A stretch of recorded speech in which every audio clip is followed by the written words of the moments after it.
మహిళా సాధికారత దిశగా తెలుగుదేశం పార్టీ అధినేత నారా చంద్రబాబు నాయుడు, జనసేన పార్టీ అధినేత కె పవన్ కళ్యాణ్ మరో కీలక ముందడుగు వేశారు అని టీడీపీ పాలిట్ బ్యూరో సభ్యులు, మాజీ ఉప ముఖ్యమంత్రి, పెద్దాపురం ఎమ్మెల్యే నిమ్మకాయల చినరాజప్ప తెలిపారు.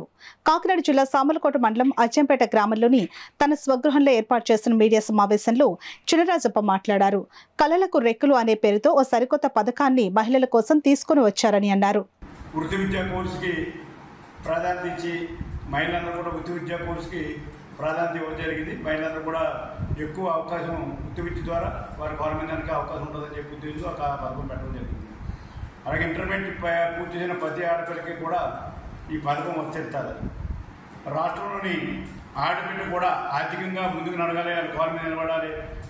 ఆడపిల్లే మరి ఇలా కుటుంబాన్ని పోషించే విధంగా ఉండాలన్న ఆలోచనతో ఈ పథకం పెట్టడం జరిగింది. ఈ పథకం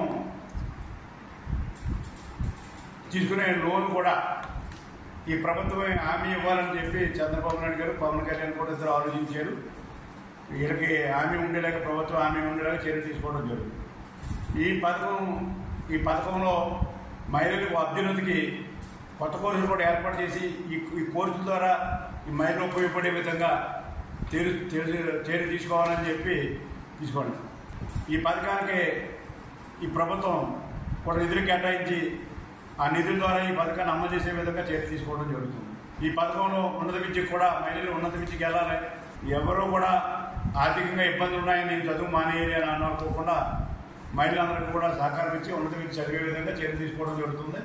దీని ద్వారా ఈ ప్రభుత్వం మమ్మల్ని ఇచ్చే పథకాన్ని అందరూ మహిళలందరూ ఉపయోగించుకోవాలని అందరినీ కోరుతూ మేమందరూ కూడా తెలుగుదేశం పార్టీకి ఓటేసి మరి చంద్రబాబు నాయుడు గారు, అలాగే లోకేష్ గారు, పవన్ కళ్యాణ్ గారు ఆశయాలు నిలబెట్టాలని మహిళలందరూ చెప్పుకోవాలి.